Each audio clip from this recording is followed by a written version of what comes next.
பெங்களூருவில் ஆர்சிபி வெற்றி விழாவை நடத்தியது கர்நாடக அரசா, கிரிக்கெட் வாரியமா என்று கர்நாடக ஹைகோர்ட் கேள்வி எழுப்பியுள்ளது. ஒரே நேரத்தில் 2 நிகழ்ச்சிகளை வைத்தது ஏன்? பாதுகாப்பு நடவடிக்கை என்னென்ன எடுக்கப்பட்டது என சரமாரி கேள்வி எழுப்பியது.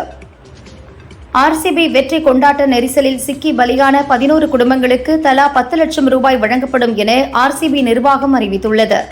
பெங்களூரு சின்னசாமி மைதானத்தில் நடந்த பாராட்டு விழாவில் கூட்ட நெரிசலில் சிக்கி திருப்பூரைச் சேர்ந்த காமாட்சி, அக்ஷதா மற்றும் 9ஆம் வகுப்பு மாணவி திவ்யான்ஷி ஆகியோர் மூச்சு திணறல் ஏற்பட்டு பரிதாபமாக இறந்துள்ளனர். தமிழகத்தைச் சேர்ந்த 3 பேர் இறந்துள்ள சம்பவம் பெரும் சோகத்தை ஏற்படுத்தியுள்ளது. விளையாட்டு அரங்கின் நுழைவாயிலையை இளைஞர்கள் உடைத்துக் கொண்டு உள்ளே புகுந்ததால் கூட்ட நெரிசல் ஏற்பட்டதாக கர்நாடக முதல்வர் சித்தராமையா விளக்கம் அளித்துள்ளார். நாடு முழுதும் பல இடங்களில், ஏன் கும்பமேளாவிலும் கூட கூட்ட நெரிசல் ஏற்படுகிறது என தெரிவித்த அவர், இந்த சம்பவத்தை நியாயப்படுத்தவும் இதில் அரசியல் செய்யவும் விரும்பவில்லை என்றார். இந்த சம்பவம் குறித்து 15 நாட்களுக்குள் விசாரணை நடத்தி அறிக்கை கேட்டுக் கொள்ளப்பட்டுள்ளதாக தெரிவித்தார். பெங்களூருவில் நடந்த கூட்ட நெரிசலுக்கு கர்நாடக அரசின் தவறான நிர்வாகமே காரணம் என பகுஜன் சமாஜ் கட்சியின் தேசிய தலைவர் மாயாவதி குற்றம் சாட்டியுள்ளார். அரசு திட்டங்களில் தீவிரமாகவும் உணர்திறன் மிக்கதாகவும் இல்லாததால் ஒவ்வொரு முறையும் கூட்ட நெரிசலில் சிக்கி இறப்புகள் ஏற்படுவது மிகுந்த கவலைக்குரியது. மாநில அரசு இதில் கவனம் செலுத்த வேண்டும் என கேட்டுக்கொண்டார்.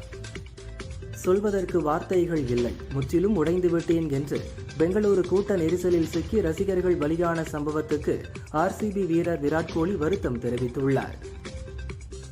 கொண்டாட்டங்களை விட உயிர் முக்கியமானது என முன்னாள் இந்திய கிரிக்கெட் வீரர் கபில் தேவ் கூறியுள்ளார். இந்த சம்பவம் குறித்து மிகவும் கவலையாக உணர்வதாகவும் அடுத்த முறை இதுபோன்ற வெற்றி கொண்டாட்டத்தில் கூடுதல் கவனமாக இருக்க வேண்டும் என தெரிவித்தார். வருங்காலங்களில் எந்த அணியாவது வென்றால் அமைதியாக இருக்க அறிவுறுத்தினார். பாமகவில் உட்கட்சி மோதல் உச்சத்தை அடைந்துள்ள நிலையில் விழுப்புரம் தைலாபுரம் தோட்டத்தில் பாமக நிறுவனர் ராமதாஸை அக்கட்சியின் தலைவர் அன்புமணி சந்தித்து பேசினார்.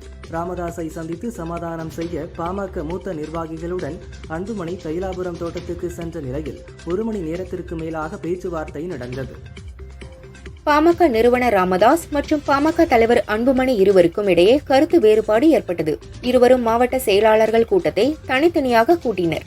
அன்புமணி கூட்டிய கூட்டத்திற்கு சென்ற நிர்வாகிகள் ராமதாஸ் கூட்டத்திற்கு செல்லாமல் தவிர்த்தனர். இருவரும் சந்தித்து பேச வேண்டும் என பாமக நிர்வாகிகள் கோரிக்கை வைத்தனர். இன்று தைலாபுரத்தில் ராமதாஸை அன்புமணி சந்தித்தார். இந்த சந்திப்பு முடிந்து வெளியே வந்த அன்புமணி காத்திருந்த செய்தியாளர்களை சந்திக்காமல் புறப்பட்டு சென்றார். தைலாபுரம் இல்லத்தில் பாமக நிறுவனர் ராமதாஸை ஆடிட்டர் குருமூர்த்தி சந்தித்து பேச்சுவார்த்தை நடத்தினார். 3 மணி நேரம் பேச்சுவார்த்தைக்கு பின் நிருபர்களை சந்தித்த ஆடிட்டர் குருமூர்த்தி, பாரதிய ஜனதாவுக்காக பேச வரவில்லை, நண்பர் என்ற முறையில் ராமதாஸை சந்தித்து பேசியதாக விளக்கமளித்தார். சேலம் மாவட்டம் கருமதுரை பழங்குடியின மாணவி ராஜேஸ்வரிக்கு எதிர்க்கட்சித் தலைவர் எடப்பாடி பழனிசாமி வாழ்த்து தெரிவித்துள்ளார். தனது தந்தையை இழந்த நிலையிலும் ராஜேஸ்வரி உழைத்து பெற்றுள்ள இந்த வெற்றி மெச்சத்தக்கது. கல்வி ஒன்றே சமூக முன்னேற்றத்தின் வழி. மாணவி உயர்கல்வியிலும் சிறக்க வாழ்த்துகிறேன் என்றார். கிளாம்பாக்கம் பேருந்து நிலையத்தில் காத்திருந்து போராட்டம் நடத்திய மக்களின் மனவேதனை எல்லாம் முதல்வர் ஸ்டாலினுக்கு புரிய வாய்ப்பில்லை என தமிழக பாஜக தலைவர் நயினார் நாகேந்திரன் தெரிவித்துள்ளார். போராட்டங்களாலும் பற்றாக்குறைகளாலும் பொதுமக்களை வாட்டி வதைப்பதற்கு பெயர்தான் நாடு போற்றும் நல்லாட்சியா என்று கேள்வி எழுப்பிய அவர், தமிழக மக்களின் அடிப்படை தேவைகளுக்கு திமுக அரசு முன்னுரிமை அளிக்க வேண்டும் என கேட்டுக் கொண்டார்.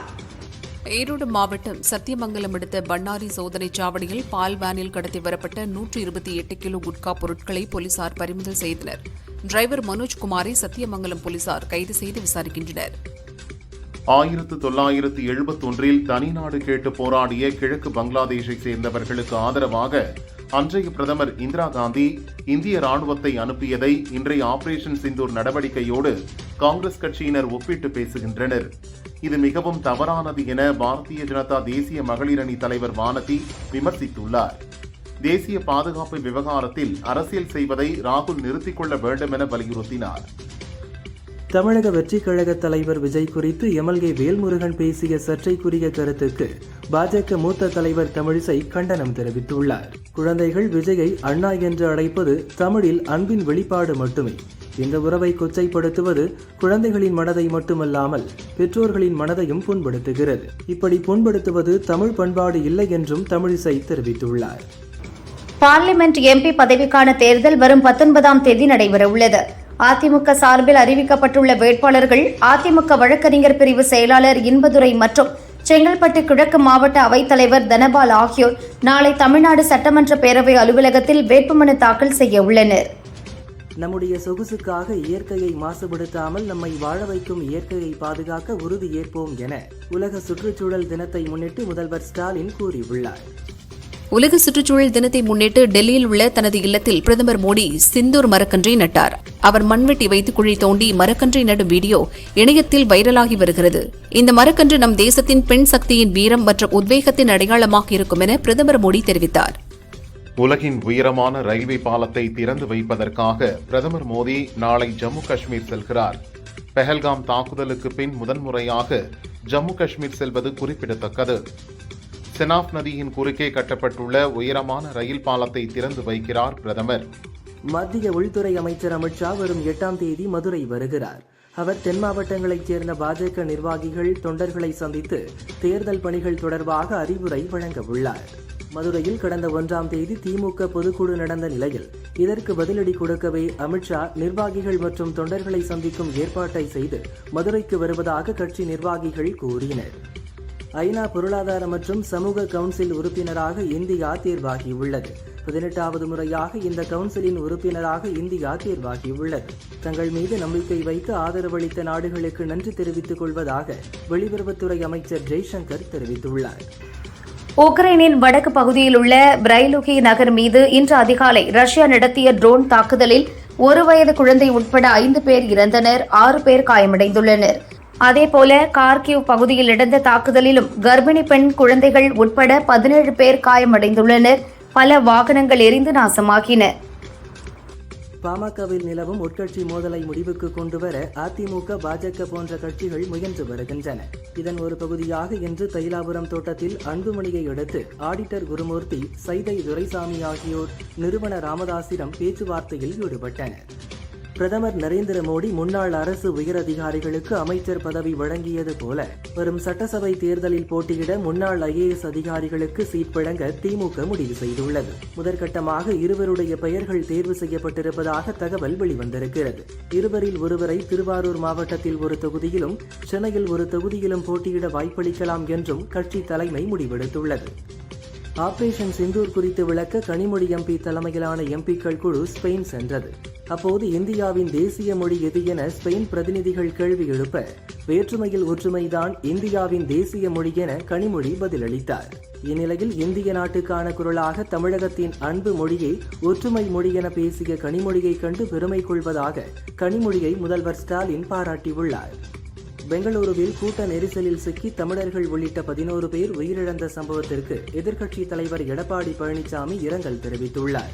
இந்த செய்தி மிகுந்த அதிர்ச்சியும் வருத்தமும் ஏற்படுத்தியுள்ளது. உயிரிழந்தோர் குடும்பத்தாருக்கு எனது ஆழ்ந்த இரங்கல். மருத்துவமனையில் சிகிச்சை பெறுவோர் பூரண உடல்நலம் பெற இறைவனை வேண்டுகிறேன் என்றும் தெரிவித்தார். காயிதே மில்லத் பிறந்த நாளை முன்னிட்டு தமிழக வெற்றிக் கழக தலைவர் விஜய் வாழ்த்து தெரிவித்துள்ளார். சமூக ஒற்றுமைக்காக நேர்மையான, தூய்மையான பாதையில் பயணித்த காயிதே மில்லத் பிறந்த நாளில் அவரது சேவைகளை நினைவு கூர்ந்து போற்றி மகிழ்வோம் என விஜய் வாழ்த்தினார். விலைவாசி உயர்வு மற்றும் குடிநீர் பிரச்சனையை கண்டித்து சென்னை தரமணியில் அதிமுகவினர் ஆர்ப்பாட்டம் செய்தனர்.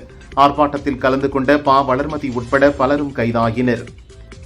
கமல் எந்த மொழியையும் தவறாக பேசவில்லை, குறைத்து மதிப்பிடவும் இல்லை. அது தேவையில்லாத அரசியல் என இயக்குனர் அமீர் தெரிவித்தார். கன்னடத்தில் 7 பேர் இறந்துள்ளனர். இந்த சமயத்தில் கன்னட மொழி குறித்து பேசுவது தேவையில்லாதவை என அவர் கூறினார். ராணிப்பேட்டை கலெக்டர் அலுவலகத்தில் உலக சுற்றுச்சூழல் தினத்தை முன்னிட்டு ஊரக வளர்ச்சித்துறையின் சார்பில் மாவட்டம் முழுவதும் தூய்மை பணிகளை மேற்கொள்வதற்கான தொடக்க நிகழ்ச்சி நடைபெற்றது. இதில் கைத்தறி மற்றும் துணிநூல் துறை அமைச்சர் காந்தி நிகழ்ச்சியில் பங்கேற்று மரக்கன்றுகள் மாவட்டத்தில் நடும் திட்டத்தை தொடங்கி வைக்கும் விதமாக மரக்கன்றுகளை நட்டு வைத்தார். இந்தியாவுக்கு என்ன இழப்பு என்று எதிர்க்கட்சியினர் கேட்கிறார்கள். பயங்கரவாத தாக்குதலில் 26 பேர் பலியானதே பெரிய இழப்புதான். திமுக MP TR பாலு பார்லிமெண்டில் என்ன கேள்வி வேண்டுமானாலும் கேட்கலாம், ஆனால் அது தேசப்பற்று உணர்வோடு இருக்க வேண்டும் என்கிறார் பாரதிய ஜனதா மாநில தலைவர் நயினார் நாகேந்திரன். திமுக மாவட்ட செயலாளர்கள் கூட்டம் 7ஆம் தேதி நடைபெற உள்ளதாக பொதுச் செயலாளர் துரைமுருகன் தெரிவித்துள்ளார். வாழ்வுரிமை கட்சித் தலைவர் வேல்முருகனின் பேச்சு வன்மையாக கண்டிக்கத்தக்கது என பாஜ முன்னாள் தலைவர் தமிழிசை தெரிவித்தார். எங்களுக்கும் விஜய்க்கும் பல மாற்று கருத்துக்கள் இருக்கலாம். ஆனால் மாணவிகள் அவரை அண்ணா என்று அழைப்பதை வேல்முருகன் கொச்சைப்படுத்தி பேசியிருப்பது கண்டனத்துக்குரியது என அவர் கூறினார். கோயில் விழாவில் அதிக அளவில் கூட்டம் செல்வது, விளையாட்டு மைதானங்களுக்கு செல்வது உண்மையிலேயே ஒரு நாகரிகமான சமூகத்திற்கு நல்ல அடையாளமாக என்னால் பார்க்க முடியாது என அமைச்சர் மனோ தங்கராஜ் தெரிவித்தார். ஆங்கிலத்தில் ஒரு பழமொழி உள்ளது, நீ பார்வையாளனாக இருக்காதே, பங்கேற்பதற்காக இரு. நேற்று அங்கு கூடிய கூட்டத்தில் எத்தனை பேர் கிரிக்கெட் மட்டையை பிடித்து பார்த்திருப்பார்கள் என அவர் கூறினார். சேலம் கல்வராயன் மலைப்பகுதியைச் சேர்ந்த பழங்குடியின மாணவி ராஜேஸ்வரியை முதல்வர் ஸ்டாலின் வாழ்த்தியுள்ளார். தந்தையை இழந்தாலும் தன் கனவை நெஞ்சில் சுமந்து நனவாக்கியிருக்கும் அரசு உறைவிடப்பள்ளி மாணவி ராஜேஸ்வரியின் சாதனைக்கு என் சல்யூட் என்று வாழ்த்திய முதல்வர் ஸ்டாலின், மாணவியின் உயர்கல்வி செலவை மொத்தமும் அரசே ஏற்கும் என அறிவித்துள்ளார். திராவிட மாடல் ஆட்சியில் இதுவரை 3000 கோயில்கள் திருப்பணி செய்யப்பட்டு குடமுழுக்குகள் நடைபெற்றுள்ளது என இந்து அறநிலைய அமைச்சர் சேகர்பாபு தெரிவித்தார். இந்த ஆண்டுக்குள் மேலும் 1000 கோயில்களில் திருப்பணி செய்யப்பட்டு கும்பாபிஷேகம் நடத்த திட்டமிடப்பட்டுள்ளது என்றும் அவர் கூறினார். கும்பாபிஷேகம் என்ற பெயரில் அமைச்சர்கள் பல்வேறு மோசடியில் ஈடுபட்டு பணத்தை கையாடல் செய்கிறார்கள் என முன்னாள் ஐஜி பொன் மாணிக்கவேல் தெரிவித்தார். நிறைய கோயில்கள் காணாமல் போய்விட்டன எனவும் அவர் கூறினார். இளநிலை மருத்துவ படிப்புகளுக்கான நீட் தேர்வு முடிவுகள் வரும் 14இல் வெளியாகிறது. இந்நிலையில் நாளை முதல் இளநிலை மருத்துவ மற்றும் பல் மருத்துவ படிப்புகளுக்கான விண்ணப்பங்கள் பெறப்படும் என அறிவிக்கப்பட்டுள்ளது. நீட் தேர்வு முடிவுகள் வெளியான பிறகு விண்ணப்பம் சமர்ப்பிக்க விரும்பும் மாணவர்களுக்காக விண்ணப்பத்துக்கான கால அவகாசம் நீட்டிக்கப்படும் எனவும் தெரிவிக்கப்பட்டுள்ளது. கன்னியாகுமரியில் சுற்றுலா படகு சேவை கட்டணம் இன்று முதல் உயர்த்தப்படுகிறது. சாதாரண கட்டணம் 75 ரூபாயிலிருந்து 100 ரூபாயாகவும், மாணவர் கட்டணம் 30 ரூபாயிலிருந்து 40 ரூபாயாகவும் உயர்த்தப்பட்டுள்ளது. சிறப்பு கட்டணத்தில் மாற்றம் இல்லை. சென்னையில் இன்று ஆபரண தங்கம் சவரனுக்கு 320 ரூபாய் உயர்ந்து ஒரு சவரன் 73,040 ரூபாய்க்கும், 1 கிராம் 9,130 ரூபாய்க்கும் விற்பனையாகிறது. கடந்த 4 நாட்களில் தங்கம் விலை சவரனுக்கு 1,680 ரூபாய் உயர்ந்துள்ளது. வெள்ளி விலையில் மாற்றமின்றி 1 கிராம் வெள்ளி 114 ரூபாய்க்கு விற்பனை செய்யப்படுகிறது. நாட்டிலேயே அதிக அளவிலான ராம்சார் இடங்கள் உள்ள மாநிலம் தமிழகம் என முதல்வர் ஸ்டாலின் கூறினார். வனக்காவலர்கள்தான் காடுகளின் முதுகெலும்பு என்றார். பெங்களூருவில் நடந்த IPL சாம்பியன்ஷிப் RCB வெற்றி கொண்டாட்டத்தின் போது ஏற்பட்ட கூட்ட நெரிசலில் சிக்கி திருப்பூர் மாவட்டம் உடுமலையைச் சேர்ந்த பள்ளி தாளாளரின் மகள் காமாட்சி பரிதாபமாக உயிரிழந்தார். பெங்களூருவில் IT நிறுவனத்தில் பணிபுரிந்து வந்த காமாட்சி RCB வீரர்களை காண சென்றபோது இந்த துயர சம்பவம் நடந்துள்ளது. காமாட்சியின் இறப்பு அவரது பெற்றோர் மற்றும் உறவினர்களிடையே பெரும் சோகத்தை ஏற்படுத்தியுள்ளது. கிருஷ்ணகிரி மாவட்டம் அச்செட்டி வனப்பகுதியில் உள்ள ஏரியில் காட்டு யானைகள் குளித்து மகிழ்ந்தன. இதனை அவ்வழியாக சென்ற வாகன ஓட்டிகள் கண்டு ரசித்தனர். மேலும் யானைகள் நடமாட்டம் அப்பகுதியில் அதிகமாக காணப்படுவதால் வாகன ஓட்டிகள் மிகுந்த கவனத்துடன் செல்லுமாறு வனத்துறையினர் எச்சரித்துள்ளனர். ஈரோடு மாவட்டம் சத்தியமங்கலம் அடுத்த புஞ்சை புளியம்பட்டி ஆட்டுச்சந்தையில் பக்ரீத் பண்டிகையை முன்னிட்டு 50 லட்சம் ரூபாய்க்கு விற்பனை நடைபெற்றதாக வியாபாரிகள் தெரிவித்தனர். ஆடுகளின் விற்பனை களை கட்டியதால் வியாபாரிகள் மகிழ்ச்சி அடைந்தனர். தமிழகத்தில் சுற்றுச்சூழல் மீட்பு மிகப்பெரிய அளவில் நிகழ்த்தப்பட்டுள்ளது. கடந்த 4 ஆண்டுகளில் புதிதாக 1000 பூங்காக்கள், 62 காப்பு காடுகள், 2 பறவைகள் சரணாலயங்கள் உருவாக்கப்பட்டுள்ளதாக அமைச்சர் தங்கம் தென்னரசு கூறினார். திருச்சி மாவட்டம் சேசலூரைச் சேர்ந்த நண்பர்கள் நந்தகாயம்பு, கருணாமூர்த்தி ITI மாணவர்களான இருவரும் கல்லூரி முடித்து பைக்கில் ஊருக்கு சென்று கொண்டிருந்தனர். பொத்தமேட்டுப்பட்டி என்ற இடத்தில் சாலையின் நடுவில் உள்ள தடுப்புச் சுவரில் மோதி நத்தகாயம்பு இறந்தார். கருணாமூர்த்தி காயமடைந்தார். திருச்சி மாவட்டம் மணப்பாறை நகராட்சியில் உலக சுற்றுச்சூழல் தினத்தை முன்னிட்டு நகர்மன்ற தலைவர் மைக்கேல்ராஜ் தலைமையில் நகர்மன்ற அதிகாரிகள், பணியாளர்கள் சுற்றுச்சூழலை பாதுகாத்து நெகிழியில்லா நிலையை உருவாக்கிட உறுதிமொழி ஏற்றுக்கொண்டனர். இதையடுத்து தூய்மை பணியாளர்களுக்கு சீருடை வழங்கப்பட்டதுடன் அலுவலக வளாகத்தில் மரக்கன்றும் நட்டு வைக்கப்பட்டது. ஓசூர் மாநகராட்சி ஜூஜுவாடி பகுதியில் உள்ள அரசு மேல்நிலைப் பள்ளியில் சர்வதேச சுற்றுச்சூழல் தினம் கொண்டாடப்பட்டது. பள்ளி வளாகத்தில் குறுங்காடுகளை உருவாக்க 10,000த்திற்கும் மேற்பட்ட மரக்கன்றுகள் நடவு செய்யும் மியாவாக்கி என்று அழைக்கப்படும் பணிகள் நடைபெற்றது. இதில் மாணவர்கள், ஆசிரியர்கள், தன்னார்வலர்கள் என 100க்கும் மேற்பட்டோர் கலந்து கொண்டு குறுங்காடுகளுக்காக மரக்கன்றுகளை நட்டனர். தேனி மாவட்டம் ஆண்டிப்பட்டி மலர் சந்தையில் 3 நாள் தொடர் முகூர்த்த நாட்கள் என்பதால் பெரும்பாலான பூக்களின் விலை உயர்ந்து ஏலம் போனது. நேற்று 1 கிலோ 300 ரூபாய்க்கு ஏலம் போன மல்லிகை பூ இன்று 1 கிலோ 800 ரூபாய்க்கும், நேற்று 1 கிலோ 200 ரூபாய்க்கு ஏலம் போன முல்லைப்பூ பிச்சிப்பூ இன்று 1 கிலோ 600 ரூபாய்க்கும் ஏலம் போனது. இதனால் பூ விவசாயிகள் மகிழ்ச்சி அடைந்துள்ளனர். மயிலாடுதுறை மாவட்டம் மேலகஞ்சா நகரம் கிராமத்தில் மின்மாற்றி பழுது ஏற்பட்டுள்ளது. 3 நாட்களாக மின்சாரம் இல்லாமல் பொதுமக்கள் அவதியடைந்து வந்தனர். பொதுமக்களுக்கு குடிநீர் வழங்க முடியாத நிலை ஏற்பட்டது. இதனால் பொதுமக்கள் காலி குடங்களுடன் சாலை மறியலில் ஈடுபட்டனர். திருப்பத்தூர் மாவட்டம் வாணியம்பாடியில் உள்ள இஸ்லாமிய பெண்கள் மேல்நிலைப் பள்ளியில் உலக சுற்றுச்சூழல் தினத்தை ஒட்டி மாணவிகளுக்கு விழிப்புணர்வு ஏற்படுத்தும் வகையில் பச்சை தொப்பி அணிந்தும் மஞ்சள் பை வழங்கும் நிகழ்ச்சி நடைபெற்றது. பிளாஸ்டிக் பயன்பாட்டால் ஏற்படும் தீமைகள் குறித்தும் விழிப்புணர்வு ஏற்படுத்தப்பட்டது. திருப்பத்தூர் நகராட்சிக்குட்பட்ட நவீன ஆடு இறைச்சி கூடத்தில் மேற்கூரை பூச்சு பெயர்ந்து விழுந்ததால் பரபரப்பு ஏற்பட்டது. பலமுறை கோரிக்கை விடுத்தும் நகராட்சி ஆணையர் கண்டுகொள்ளவில்லை என்றும் உயிர்ச்சேதம் எதுவும் ஏற்படுவதற்கு முன் விரைந்து நடவடிக்கை மேற்கொள்ள வேண்டுமென இறைச்சி வியாபாரிகள் கோரிக்கை விடுத்துள்ளனர். நீலகிரி மாவட்டம் பந்தலூர் அருகே எருமாடு பனஞ்சிரா நேதாஜி நகருக்குள் உலா வந்த சிறுத்தை சந்தோஷ் என்பவரின் வீட்டின் முன் கட்டி வைக்கப்பட்டிருந்த நாயை வேட்டையாட முயன்றது. அப்போது சுதாரித்துக் கொண்ட நாய் சிறுத்தையை பார்த்து தொடர்ந்து குறைத்துக் கொண்டே இருந்தது. நீண்ட நேரம் காத்திருந்த சிறுத்தை நாயை வேட்டையாட முடியாமல் ஓடியது. இந்த சம்பவம் குறித்து சிசிடிவி காட்சி வெளியாகி அப்பகுதி மக்களிடையே பீதியை ஏற்படுத்தியுள்ளது. கோவை மாவட்டம் மேட்டுப்பாளையத்தில் 8 கோடி ரூபாய் மதிப்பில் கட்டப்பட்டு வரும் புதிய பேருந்து நிலையப் பணிகளை நகராட்சி தலைவர் மெஹ்ரிபா பர்வீன் ஆய்வு செய்தார். பணிகளை விரைந்து முடிக்க அதிகாரிகளை அறிவுறுத்தினார். மேலும் நகராட்சி கூட்டத்தில் அதிமுக கவுன்சிலர்கள் தேவையில்லாத குழப்பங்களை ஏற்படுத்தி ரகளையில் ஈடுபடுவதால் மன உளைச்சல் உண்டாகிறது. இதனால் கூட்டத்தை கடந்த 3 மாதங்களாக நடத்த முடியவில்லை என மெஹ்ரிபா பர்வீன் விளக்கமளித்தார். மதுரையில் உள்ள ரயில் கல்யாண மண்டபத்தில் 69வது ரயில் வாரம் கொண்டாடப்பட்டது. மதுரை கோட்ட ரயில்வே மேலாளர் DRM ஷரத் ஸ்ரீவஸ்தவா இந்த கொண்டாட்டங்களுக்கு தலைமை தாங்கி சிறந்த சேவை மற்றும் பங்களிப்புகளை அங்கீகரிக்கும் வகையில் 26 சிறந்த ஊழியர்களுக்கு மதிப்புமிக்க ரயில் சேவா புரஸ்கார் விருதை வழங்கினார். இந்நிகழ்வில் கூடுதல் கோட்ட ரயில்வே மேலாளர் LN ராவ் மற்றும் பிற மூத்த அதிகாரிகள் மற்றும் ஊழியர்கள் கலந்து கொண்டனர். மதுரை அரசு ராஜாஜி மருத்துவமனையில் கோவிட் பரவல் முன்னெச்சரிக்கை நடவடிக்கையாக சிறப்பு வார்டு தயார் நிலையில் வைக்கப்பட்டுள்ளது. பெரியவர்களுக்கு 30 படுக்கைகள், சிறியவர்களுக்கு 20 படுக்கைகள் என மொத்தம் 50 படுக்கைகள் தயார் நிலையில் வைக்கப்பட்டுள்ளன. நாமக்கல் மாவட்டம் ராசிபுரம் அருகே மாரப்பன் தோட்டம் பகுதியில் கட்டுமான பணியின் போது மின்கம்பி மீது இரும்பு தகடு உரசியதால் சென்ட்ரிங் வேலையில் ஈடுபட்டிருந்த சுகன் மற்றும் மணிகண்டன் ஆகிய இருவரும் தூக்கி வீசப்பட்டனர். இதில் மணிகண்டன் சம்பவ இடத்திலேயே இறந்தார். சுகன் ராசிபுரம் அரசு மருத்துவமனையில் சிகிச்சை பெற்று வருகிறார். ராசிபுரம் போலீசார் விபத்து குறித்து விசாரிக்கின்றனர். சென்னை வேளச்சேரி தரமணி பிரதான சாலையில் அரசு பஸ் சாலையில் புதைந்ததால் கடும் போக்குவரத்து நெரிசல் ஏற்பட்டது. கழிவு நீரேற்று நிலையத்தின் வாயிலில் பள்ளம் தோண்டப்பட்டு பல ஆண்டுகள் சரிவர மூடாததால் இந்த பகுதியில் அடிக்கடி விபத்து ஏற்படுவதாக பொதுமக்கள் புகார் தெரிவித்தனர். கேரள மாநிலம் இடுக்கி மாவட்டம் மூணார் அருகே உள்ள செண்டுவாரை எஸ்டேட் பகுதியில் இரவு நேரங்களில் படையப்பா காட்டு யானை உலா வருகிறது. இதனால் மக்கள் பீதியடைந்துள்ளனர். குடியிருப்பு பகுதியில் படையப்பா யானை நடமாடும் சிசிடிவி காட்சிகள் வெளியாகி பரபரப்பை ஏற்படுத்தியுள்ளது. தென்மேற்கு பருவமழையை முன்னிட்டு முன்னெச்சரிக்கை நடவடிக்கையாக சேலம் மாவட்டம் மேட்டூர் காவிரி ஆற்றில் வருவாய்த்துறையினர், தீயணைப்புத் துறையினர் மற்றும் போலீசார் இணைந்து போலி ஒத்திகை நிகழ்ச்சி நடத்தினர்.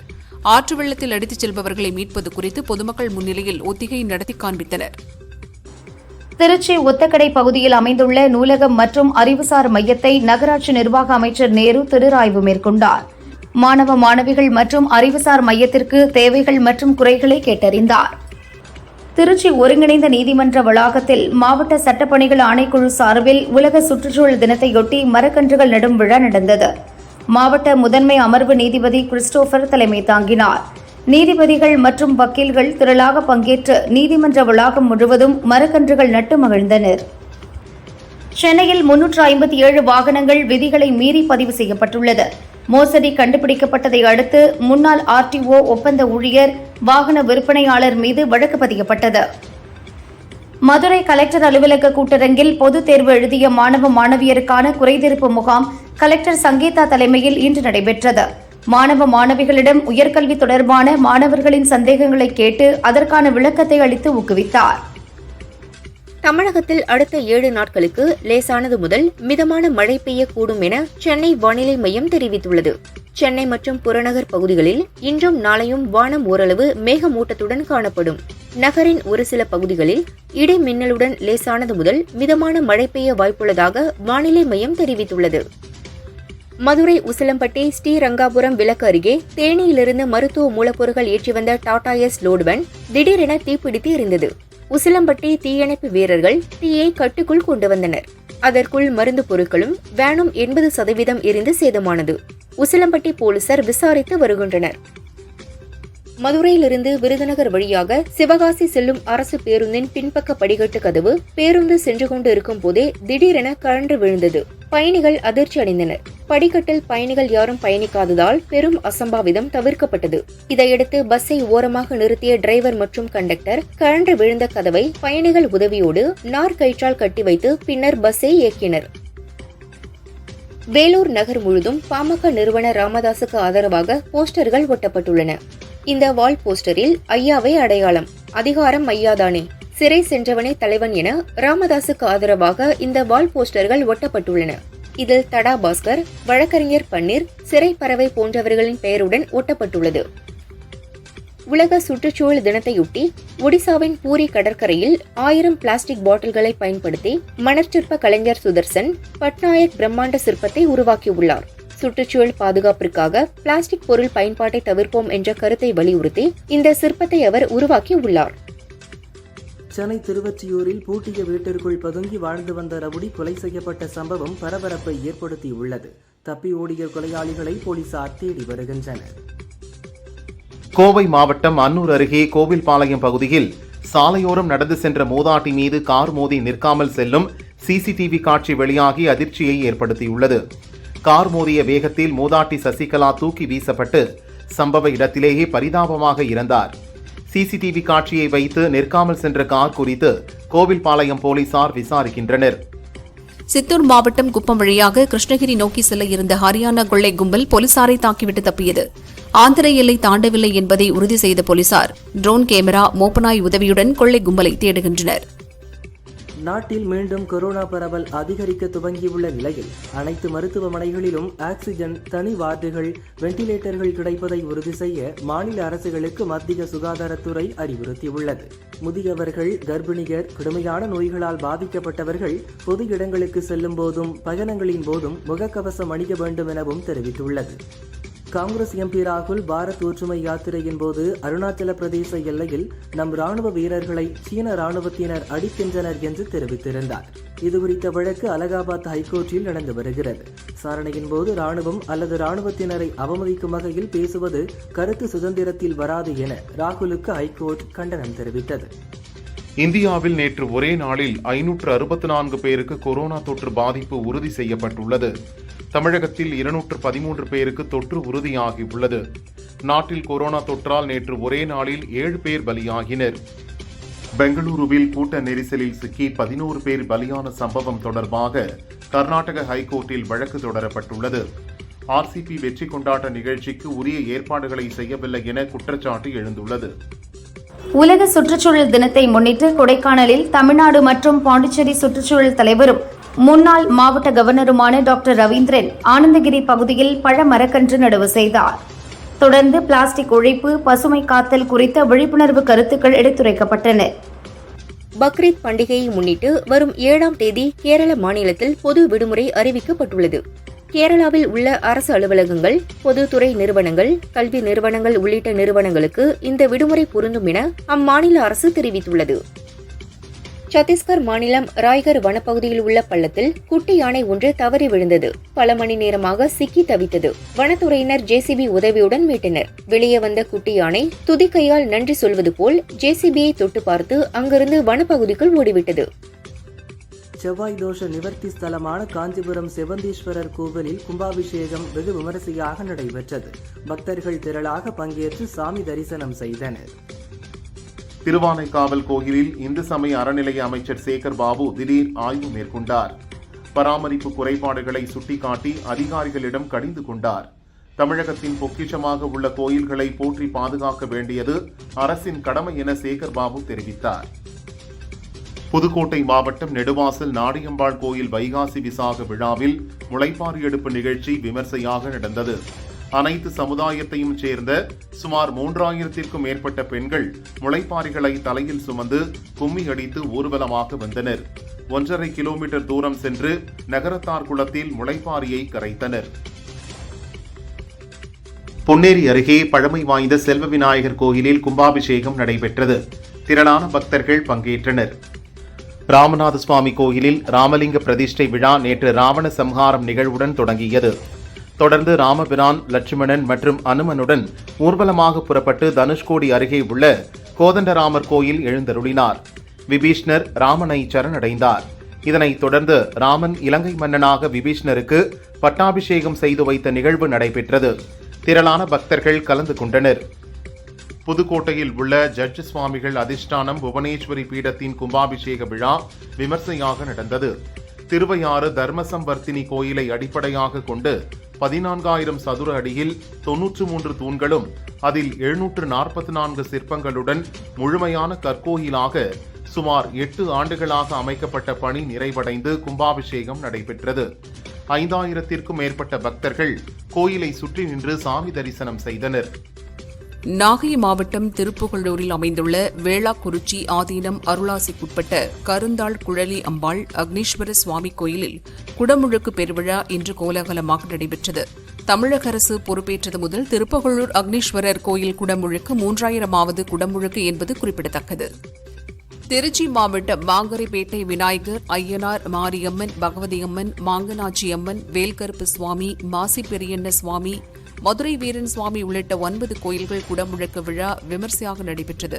கோயில் கோபுர கலசங்களுக்கு சிவாச்சாரியார்கள் புனித நீரூற்றி கும்பாபிஷேகம் செய்து வைத்தனர். முசிறி எம்எல்ஏ காடுவெட்டி தியாகராஜன் மற்றும் உள்ளாட்சி பிரதிநிதிகள் உள்ளிட்ட பலர் கலந்து கொண்டனர்.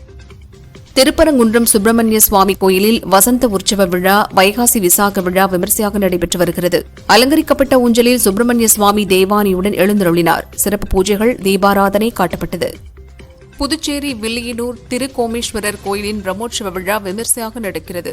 விழாவில் இன்று 63 நாயன்மார்களுடன் எழுந்தருளிய பஞ்சமூர்த்திகளின் வீதி உலா நடைபெற்றது. முக்கிய நிகழ்வாக வருகிற 8ஆம் தேதி திருத்தேரோட்டம் நடைபெறவுள்ளது. திருச்சி முசிறி நத்தம் வீற்றிருந்தாளம்மன் கோயில் புதிய தேர் வெள்ளோட்டம் விடும் நிகழ்ச்சி விமரிசையாக நடைபெற்றது. தேரை பக்தர்கள் தோளிலும் தலையிலும் சுமந்து சென்றனர். திரளான மக்கள் கலந்து கொண்டனர். புதுச்சேரி காரைக்கால் ஸ்ரீ சுந்தராம்பாள் சமேத ஸ்ரீ கைலாசநாதர் சுவாமி கோயில் மகா கும்பாபிஷேக விழா விமரிசையாக நடைபெற்றது. சபாநாயகர், அமைச்சர், எம்எல்ஏக்கள் உள்ளிட்ட ஆயிரக்கணக்கான பக்தர்கள் கலந்து கொண்டு சுவாமி தரிசனம் செய்தனர். ஆப்கானிஸ்தான், பர்மா, காங்கோ குடியரசு உள்ளிட்ட 12 நாட்டினர் அமெரிக்காவிற்கு பயணம் செய்ய அதிபர் ட்ரம்ப் தடை விதித்துள்ளார். சமீபத்தில் கொலராடோவில் நடந்த பயங்கரவாத தாக்குதலால் வெளிநாட்டினர் சிலர் அமெரிக்காவிற்குள் நுழைய கட்டுப்பாடுகள் விதிக்கப்பட்டுள்ளது. வெளிநாட்டினர் நமது நாட்டிற்குள் நுழைந்து அமெரிக்கர்களுக்கு தீங்கு விளைவிப்பதை ஏற்க முடியாது என ட்ரம்ப் சொன்னார். போலி இன்சூரன்ஸ் மூலம் 1282 கோடி ரூபாய் மோசடியில் ஈடுபட்டதாக இந்திய வம்சாவளி தொழிலதிபர் டன்வாய் சர்மா அமெரிக்காவில் கைது செய்யப்பட்டார். ஷர்மாவின் சாவரின் ஹெல்த் குரூப் நிறுவனம் நோயாளிகளுக்கு தெரியாமல் அவர்களின் பெயரில் காப்பீட்டு திட்டங்களை பதிவு செய்து 1282 கோடி ரூபாய் காப்பீட்டுத் தொகையை பெற விண்ணப்பித்துள்ளார். இதற்காக அவர் 180 கோடி ரூபாய் லஞ்சம் கொடுத்துள்ளதாகவும் குற்றம் சாட்டப்பட்டுள்ளது. உக்ரைனின் ட்ரோன் தாக்குதலுக்கு ரஷ்யா கடும் பதிலடி கொடுக்கும் என அமெரிக்க அதிபர் ட்ரம்ப் தெரிவித்துள்ளார். அதனால் இருதரப்புக்கும் இடையே தற்போதைக்கு போர் நிறுத்தம் ஏற்பட சாத்தியமில்லை என்றும் தெரிவித்தார். ஆசிய அளவிலான கராத்தே போட்டியில் வெற்றி பெற்று வெள்ளிப்பதக்கம் பெற்ற பழவேற்காடு பகுதியைச் சேர்ந்த மீனவ கிராம மாணவிக்கு பொன்னேரி வட்டாட்சியர் பாராட்டு தெரிவித்தார். பாக்யராஜ் கண்ணன் இயக்கத்தில் லோகேஷ் கனகராஜ் கதை தயாரிப்பில் உருவாகும் படம் பென்ஸ். ராகவா லாரன்ஸ் நாயகனாக நடிக்கிறார். இதில் வில்லனாக மலையாள நடிகர் நிவின் பாலி நடிப்பதாக தகவல் வந்தது. இப்போது படக்குழு அதற்கான அறிவிப்பை அவரின் அறிமுக வீடியோவுடன் வெளியிட்டுள்ளது. நிவின் பாலி 2 விதமான தோற்றங்களில் வில்லனாக வருகிறார். ஹீரோவுக்கு இணையாக இவரது வேடம் உருவாகியுள்ளது. நடிகர் அஜித் கார் ரேஸில் பிஸியாக உள்ளார். ரேஸிற்காக ஃபெராரி, போர்சே போன்ற கார்களை வாங்கினார். இப்போது மெக்லாரன் சென்னா என்ற காரை வாங்கியிருக்கிறார். இதன் மதிப்பு 15 கோடியாம். ரேஸிற்காகவே ஸ்பெஷலாக உருவாகியுள்ள இந்த காரை இங்கிலாந்தைச் சேர்ந்த ஆட்டோமொபைல் நிறுவனம் தயாரித்துள்ளது. அஜித்தின் கார் ரேஸ் ரோல் மாடலான மறைந்த அயர்டன் செனாவின் நினைவாக இந்த காரை அஜித் வாங்கியுள்ளார். டிவியில் காமெடி நிகழ்ச்சி மூலம் பிரபலமான நடிகர் புகழ் சினிமாவில் காமெடி ரோலில் நடிக்கிறார். இது தவிர மிஸ்டர் ஜூ கீப்பர் என்ற படத்தில் நாயகனாகவும் நடித்துள்ளார். நாயகியாக ஷிரின் நடிக்க சுரேஷ் இயக்கியுள்ளார். ஒரு புலிக்குட்டியை பூனைக்குட்டி என நினைத்து ஹீரோ வளர்க்க அது வளரும்போது என்ன நடக்கிறது என்ற ரீதியில் காமெடியாக இந்த படம் எடுக்கப்பட்டுள்ளது. கடந்த ஆண்டை வெளியாக வேண்டிய இப்படம் தற்பொழுது ஜூன் 27 ரிலீஸ் ஆவதாக அறிவிக்கப்பட்டுள்ளது. சினிமாவில் ஒளிப்பதிவாளர்களும் நடிகர்களாகியுள்ளனர். சந்தோஷ் சிவன், நட்ராஜ் சுப்பிரமணியம், ராஜு மேனன் என பலரை சொல்லலாம். இவர்கள் வரிசையில் ஒளிப்பதிவாளர் சுகுமாரும் நடிகராகியுள்ளார். இசக்கி கார்வண்ணன் இயக்கத்தில் விமல், சாயாதேவி நடித்துள்ள பரமசிவன் ஃபாத்திமா என்ற படத்தில் ஒளிப்பதிவாளராக பணியாற்றி இருப்பதுடன் வில்லனாகவும் நடித்துள்ளார். இந்த படம் நாளை வெளியாகிறது. பழைய படங்களை ரீ-ரிலீஸ் செய்து கள்ளக்கட்டி வருகின்றனர். அந்த வகையில் 1992இல் சுரேஷ் கிருஷ்ணா இயக்கத்தில் ரஜினி, சரத்பாபு, குஷ்பு உள்ளிட்டோர் நடித்து வெற்றி பெற்ற படம் அண்ணாமலை. இந்த படத்தை 33 ஆண்டுகளுக்கு பின் 4K தரத்தில் தமிழகம் மற்றும் கேரளாவில் வரும் டிசம்பர் 12 ரஜினியின் பிறந்தநாளை முன்னிட்டு ரீ-ரிலீஸ் செய்வதாக அறிவித்துள்ளனர்.